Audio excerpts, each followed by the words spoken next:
Hello friends, मेरे channel पे आप लोग को स्वागत है। तो डेली के बेसिस पे मैंने तो बहुत कुछ बता दिया था, सारा चीज़ बता दिया था मार्केट के बारे में, क्या है क्या नहीं है। अभी बताने के लायक ऐसा कुछ नहीं है, बट फिर भी थोड़ा वो वीकली वीडियो है और वो तो बताना तो पड़ेगा, क्योंकि इस हफ्ते का जो भी ये देखो कैंडल है उसमें कुछ बड़ा कुछ हुआ ही नहीं है, तो इस वजह से बताने लायक नहीं है। तो फिर बता देता हूँ। तो जैसे यहाँ पे हमने क्या देखा कि double bottom near 200 EMA, falling channel near 200 EMA, multiple support near 200 EMA. तो जब जब 200 मूविंग एवरेज के आसपास, ये डेली के 200 ईएमए के आसपास हमें इस टाइप की पैटर्न मिलती है, तो विच इज शोइंग है हेल्दी गुड ट्रेंड के लिए हम माना जाता है। तो हमने यहाँ पे क्या देखा, so we can say this is the double bottom near 200 EMA. So double bottom कैसे कंफर्मेशन होगा कि इस हाई के ऊपर जैसे ही क्रॉस करेगा 24,800 के ऊपर, तैसे वो उस दिन कंफर्म हो जाएगा, yes this is the double bottom kind of pattern. Clear. और हमारी जो 200 ईएम है और यहीं कहीं बना हुआ है। ठीक है।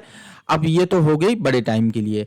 दूसरी चीज अगर हम बात करें कि मार्केट की जो ट्रेंड है, मतलब मोटा मोटी अगर ट्रेंड की बात करूं, ये वाला जो ट्रेंड है, सो विच इज शोइंग है 45 डिग्री काइंड ऑफ। जो जनरली क्या होता है कि 45 डिग्री की जो ट्रेंड होती है ना, वो काफी स्ट्रांग होता है और काफी बहुत स्पीड से ऊपर नहीं जाता, बहुत स्ट्रांग होता है। लगता है कि अब तो ये गिर जाएगा, अब तो गिर जाएगा, अब तो गिर जाएगा, बट होता ही कुछ ऐसा वो नहीं है।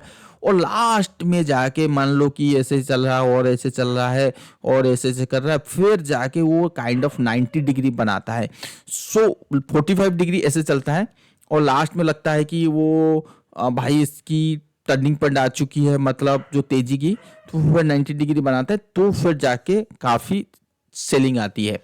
और 45 डिग्री इजीली ब्रेकडाउन नहीं होता है, तो लगता बहुत है। बहुत बार आपने इंटरडे के चार्ट में भी देखे होंगे कि स्लो एंड स्टेडी 9 बजे मार्केट खुलता है, ऐसे ऐसे करके लास्ट में दिस इज कॉल्ड 45 डिग्री। और 3:30 को पता लगता है कि अरे भाई साहब ये तो 2% की तेजी हो गया और पता ही नहीं चला। तो वो चीज है, उसमें कॉन्फिडेंट इतना होता है कि हाँ वो तो मार्केट। तो 45 डिग्री का मायने जो होता है ना शेयर मार्केट में, बहुत बड़ी मायने रखता है। और उसको भी एक सिंपलीफाई कर किया है हम लोग इंडिकेटर से। अगर आप इंडिकेटर लगा कोई अगर ज्ञान एंगल यूज करे, जैसे यहाँ पे, ठीक है, यहाँ पे पिच वन, ये देखो 45 डिग्री यहाँ पे ज्ञान फैन है। ठीक है, अब देखो ये 1/, ये भी 45 डिग्री है। तो इसके ऊपर, इसके नीचे बियरिश। तो इस टाइप की लोग कहते हैं, बट मैं जनरली इसको यूज नहीं करता ज्ञान फैन वगैरह को। ठीक है ना। तो ठीक है, अभी ये बात खत्म हो गई। अब आ जाते हैं कि मंथली क्लोजिंग। चलो मंथली क्लोजिंग होगा तभी देखी जाएगी, अभी तो वैसा कोई मंथली क्लोजिंग हुआ ही नहीं है। ये देखो मंथली में हमने एक हेल्दी तेजी के पैटर्न मिला। अगर इस हफ्ते मंथली क्लोजिंग उतना भी हेल्दी नहीं है, तो यही कहना है कि अगला जो जनवरी में आएगा, अगर अच्छी मंथली क्लोजिंग हुआ, then will see a good rally. Monthly के साथ साथ हमने क्या देखने के लिए मिलेगा, ईयरली क्लोजिंग। तो जनरली बहुत लोग ईयरली क्लोजिंग देखते हैं, साल भर का क्लोजिंग, तो बट मैं उसको प्रेफर नहीं करता, क्योंकि साल की जो कैंडल होता है उस बेसिस पे फिर तो पैसा नहीं बन सकता, उस बेसिस पे एनालिसिस नहीं कर सकते। हाँ, नो डाउट कि यहाँ पे जो ब्रेकआउट आया है 2015 के बाद, यहाँ पे एक भी कैंडल रेड में नहीं बन हुआ। रेड का मतलब इस लो के, देखो एक बार लो के नीचे जाना चाहिए था, लो के नीचे नहीं आया। और जैसे जैसे ये ऊपर चलता गया, और ये लॉक चार्ट अगर आप देखोगे आपको दिख रहा होगा कि 293 में कितना बड़ा कंसोलिडेशन था। ठीक है। और उसके बाद हमने 2008 का करेक्शन देखे, उसके बाद एक छोटा सा रेड कैंडल आया है, उसके बाद कभी भी रेड कैंडल, तो ये माना जाएगा कि हाँ भाई, अगर ये रेड कैंडल नहीं आया तो यहीं कहीं रेड कैंडल आना चाहिए। वो समय आएगा तो देखेंगे, अभी तो समय नहीं आया है तो उसकी बात नहीं करेंगे। तो इसलिए मैंने मंथली वाला, ईयरली वाला कैंडल को देखता ही नहीं हूँ। ठीक है ना। अब आ जाते हैं कि डेली के कैंडल के बेसिस पे, और ईयरली वाला कैंडल में भी कोई चर्चा करने की बात है ही नहीं। ठीक है। अब आ जाते हैं डेली के कैंडल के बेसिस पे। तो डेली कैंडल क्या कहने की कोशिश कर रहा है, देखो अभी ये एकदम से यहाँ पे ये जो गैप है ना, सो ये चीज हमें समझना पड़ेगा, this is the breakdown gap. तो इजीली ये बैक गैप को फिलअप नहीं करेगा, तो ये तो समझ में आया। तो वी कैन से क्या this is the breakdown gap. I don't think so, this is the common gap. So common gap generally feel होता है, थोड़ी दिन के लिए टाइम लगता है बट जनरली फील होता है, और कॉमन गैप बनने के बाद बहुत बड़ी डाउनफॉल आना ये मुझे थोड़ा सा हजम नहीं हो रहा है। और फिर भी निफ्टी की जो ट्रेंड है अब स्टिल स्विंग है, डेली के बेसिस पे या 1 आवर के चार्ट के बेसिस पे स्टिल स्विंग है, लो लो काइंड ऑफ सेटअप। सो अभी तक भी इंटैक्ट है, इट में touch this level, I am not sure. अगर ये ऊपर भी चला गया तो मतलब I will not be surprised कि ये क्यों चला गया। क्यों? क्योंकि आई एम मतलब बहुत चीज मैंने बता चुका हूं, I am not bearish at this time in this Nifty 50। तो हो सकता है यहां पे आएगा तो भी ऊपर जाएगा, और यहां से यू टर्न लिया तो भी ऊपर जाएगा। तो मोटा मोटी मेरा व्यू है कि ऊपर की तरफ होनी चाहिए, ठीक है ना, कुछ दिन के लिए। ये था डेली के सेटअप के पीछे। अगर आप 1 घंटे की चार्ट के बेसिस पे भी लेट्स सी जाओगे, लेट्स बेसिस देखो यहाँ पे ब्रेकआउट हुआ, क्यों उसमें बाइक नहीं आया? क्योंकि हमारी जो ट्रेंड है ना वो आपका डाउन ट्रेंड ही है, तो इसीलिए इसमें बाइक नहीं आया, ठीक है ना। मतलब एक ब्रेकआउट के बाद तो बाइंग आनी चाहिए, नहीं आया, तो इसीलिए ये पेनेंट पैटर्न हम कह ही नहीं सकते। पेनेंट पैटर्न का मतलब ये होता है कि जब जब इस टाइप की पैटर्न मिले और जो ये कंटिन्यूशन पैटर्न होते हैं, और पिछला ट्रेंड अगर डाउन ट्रेंड है तो अगर इसमें ब्रेकडाउन मिलता है तो फर्दर हमें डाउन ट्रेंड मिलेगा। तो इस पैटर्न का मतलब यही होता है। क्लियर? ठीक है, तो देखते हैं कि मार्केट ऊपर जा रहा है नहीं जा रहा है। तो मार्केट ऊपर गया तो बहुत अच्छी बात है, और मार्केट लेट से की ऊपर जा सकता है क्या? देखो इनसाइडर कैंडल हमें मिला और मार्केट 24,000 के ऊपर जाएगा तब जाके हम समझेंगे, 24,070 के ऊपर जाएगा तब जाके समझेंगे कि मार्केट कहीं ना कहीं यहाँ तक आ सकती है। तो एग्जैक्टली निफ्टी की व्यू जो है, बैंक निफ्टी की व्यू वही है कि बैंक निफ्टी एक बार नीचे आ सकता है। अगर निफ्टी नीचे आएगा तो डेफिनेटली बैंक निफ्टी भी नीचे आएगा, या बैंक निफ्टी नीचे आएगा तो निफ्टी भी नीचे आएगा। तो दोनों तो बात एक ही है, और इसको अगर ये फिलअप किया तो फिर बैंक निफ्टी यहाँ तक जा सकती है।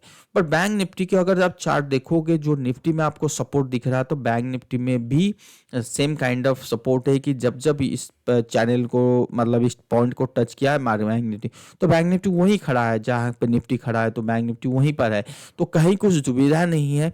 बाकी देखते हैं मार्केट में क्या हो रहा है, और अभी तक तो पैटर्न खत्म नहीं हुआ, बट जो कंसोलिडेशन पैटर्न अभी तक खत्म नहीं हुआ, कंसोलिडेशन पैटर्न खत्म होने दीजिए, उसके बाद हम लोग बात करेंगे, देखेंगे कि क्या हो सकता है।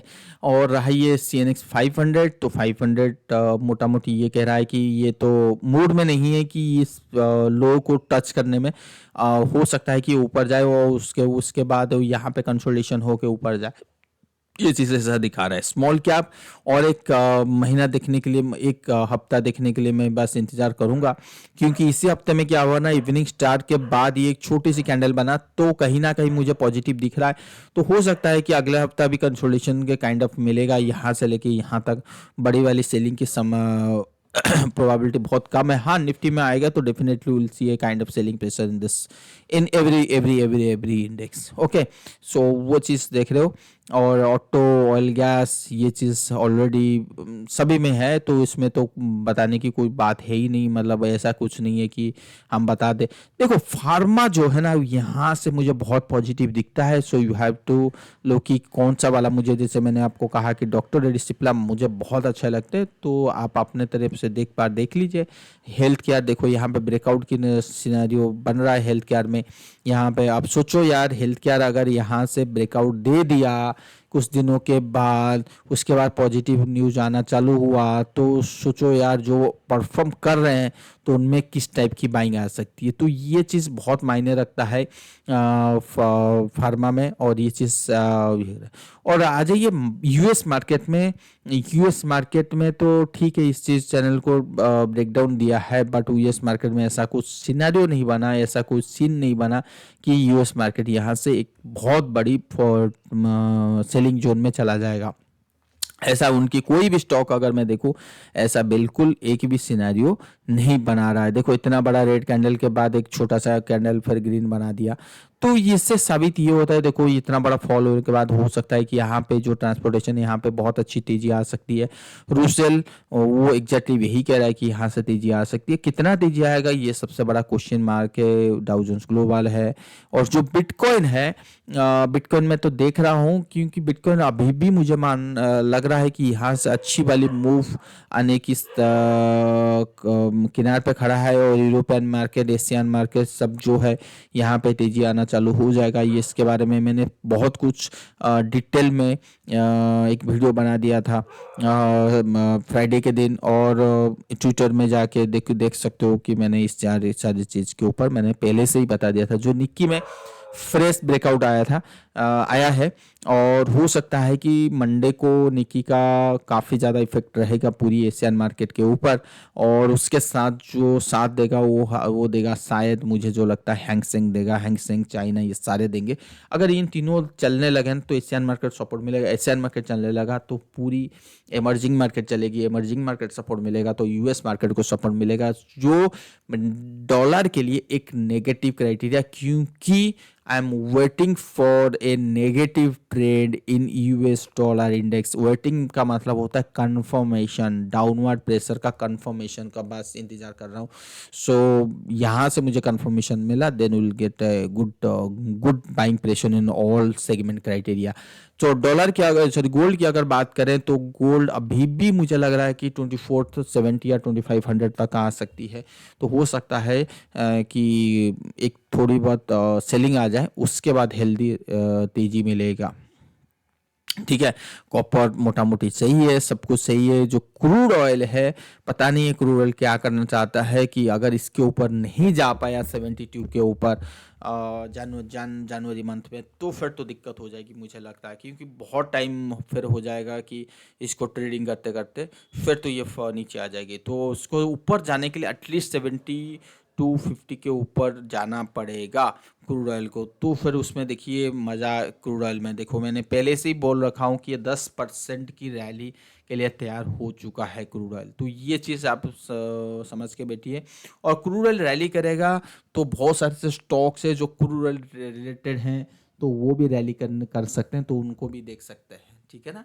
तो मार्केट के लिए ज़्यादा कुछ बताने के लायक नहीं है। या यहाँ पे अगर एफआई की बात करें तो एफआई में भी ऐसा कोई पोजीशन नहीं बना कि भाई एफआई को मैं बेच के निकल जाऊं। वो चीज़ तो यहाँ पे जो डॉलर एफआई की जो इंडेक्स फ्यूचर पोजीशन है, वहाँ पे ओवरसोल्ड एरिया में है। तो यहाँ पे भी एग्जैक्टली मुझे कोई दिख नहीं रहा है कि यहाँ पे सेलिंग। तो बाउंस बैक मोटा मोटी मुझे तो दिख रहा है कि एक एग्रेसिव सेलिंग में तो बैठना नहीं चाहिए। बाउंस बैक यहाँ से दिख रही है, और जैसे कंफर्मेशन आएगा तो विल गेट ए कंफर्म। में भी तो 100% करूँगा ही करूँगा, और तब तक वेट करते हैं। ठीक है ना। और एफआई की जो कैश पोजीशन है वो कंटिन्यू हो रही है। अभी तक तो 2 लाख करोड़ का हो चुका है। ठीक है। और एक साल में तो 3 लाख करोड़ हो गया है, ये तो पहले ही मैंने बता दिया था। बाकी कुछ नहीं है। रिटेलर और जो डीआई है वो काफ़ी ज़्यादा स्ट्रेंथ है, तो माल बेचो हम माल खरीदेंगे। तो यही सिलसिला चल रहा है। और क्या, और कुछ नहीं।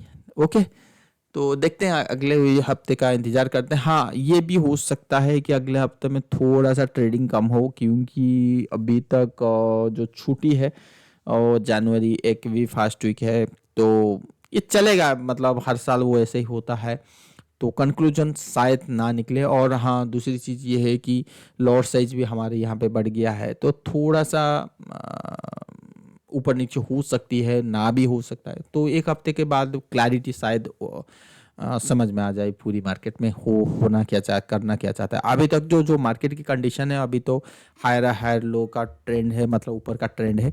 अभी भी आगे आने वाले टाइम पे भी ये ट्रेंड चलनी चाहिए, जो मेरा मानना है।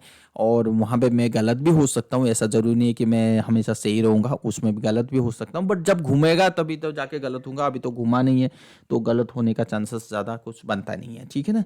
Thank you so much. Video पसंद आ लाइक सब्सक्राइब जरूर कीजिए। Thank you.